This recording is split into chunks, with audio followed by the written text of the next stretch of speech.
Today, I'm inspired in my defiance by the fact that Donald Trump is going to be firing a federal employee who simply gave an interview about why SNAP benefits were not being paid out during the shutdown. The employee simply spoke the truth about the negative impacts that the shutdown was having on all of the people who deserve to have their SNAP benefits covered. The Supplemental Nutrition Assistance Program is not something that should have ever been a political talking point. And it definitely shouldn't cause this federal employee to lose their job because they spoke the truth about it. This worker was simply warning that the millions of people who rely on this assistance in order to survive were not going to be able to eat. For a president who is suddenly very interested in affordability as an issue, it seems very strange that he would want to deny someone who is speaking on his issue. But that's just a move out of the fascist playbook. When you don't like the way in which people speak, you try to silence them. If you are the one employing them, you try and fire them. When you cannot handle the truth that is literally happening for millions of people across the US, you try and deny that it is happening. And that's what he will be doing as long as people let him. And the way that you call people on their lies is by speaking that truth to power, by showing that there is objective truth and not just whatever you might say it is. I'm also inspired by the fact that many of the South Koreans who were involved in an immigration raid in Georgia earlier this year are now being reissued their visas. This raid, which by all accounts was a massive failure, caught a whole bunch of these South Korean nationals while they were visiting the factory legally and in support of the business that is actually happening in the United States. It seems as though the Trump administration is attempting to mitigate the damage done to our relationships with these South Korean partners. As it turns out, it's really bad for business if you have people visiting your country and you try to detain them or to deport them when they are here legally. I want to be super clear. Racism is bad for business.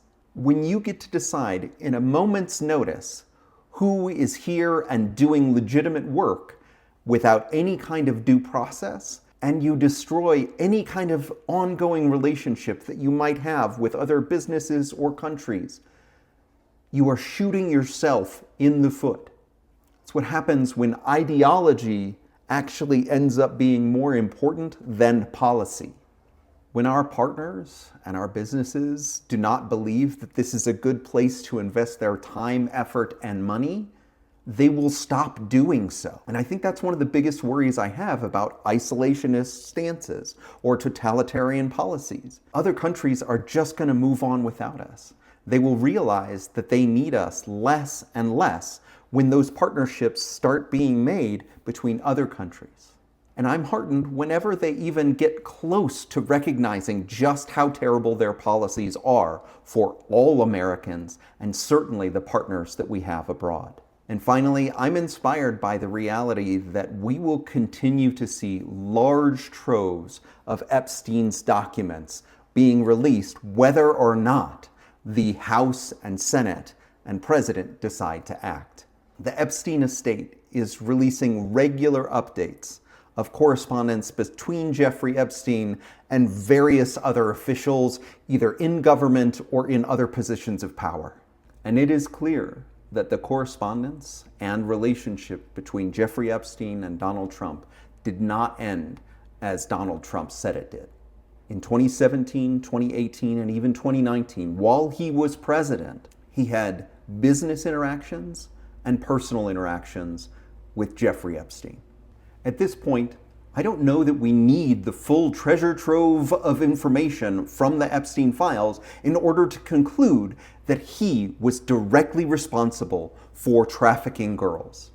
Not just protecting Jeffrey Epstein, but doing so himself. These are his friends and his relationships. And the way that I know that is because he was trying to influence, trying to pressure Lauren Boebert yesterday to remove her name from the discharge petition. And she wouldn't do it because of the high-pressure campaign. Because she knows that his names and his actions are in those files, and that anybody who wants to continue a career in politics needs to get as far away from them as possible.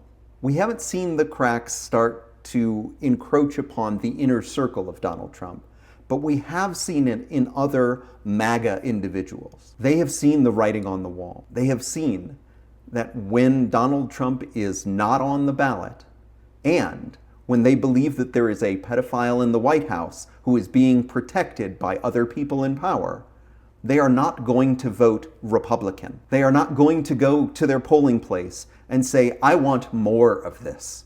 I want these lies. I want to be told that I am going to release everything out into the open and be entirely transparent while working actively to stop it.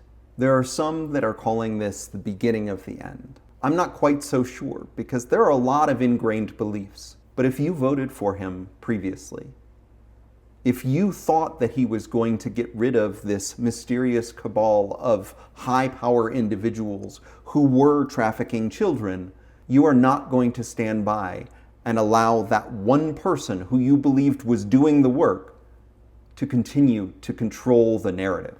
You are not going to continue to believe the other lies. And I do think that this may be the final straw for some of those folks. They will start to question not just this one component of the Trump platform, but many components. They will start to see that their lives are not better, and they will start to look for alternatives. And I believe if we can present those alternatives, if we can create an environment that is welcoming to those folks who are detoxifying, then we might just have a shot. If you've made it this far in the video, I thank you for watching. Please do subscribe or like, or if you want to, leave a comment. I'm happy to reply. But I hope you'll join me every single weekday, inspired in our defiance and inspired by our reality.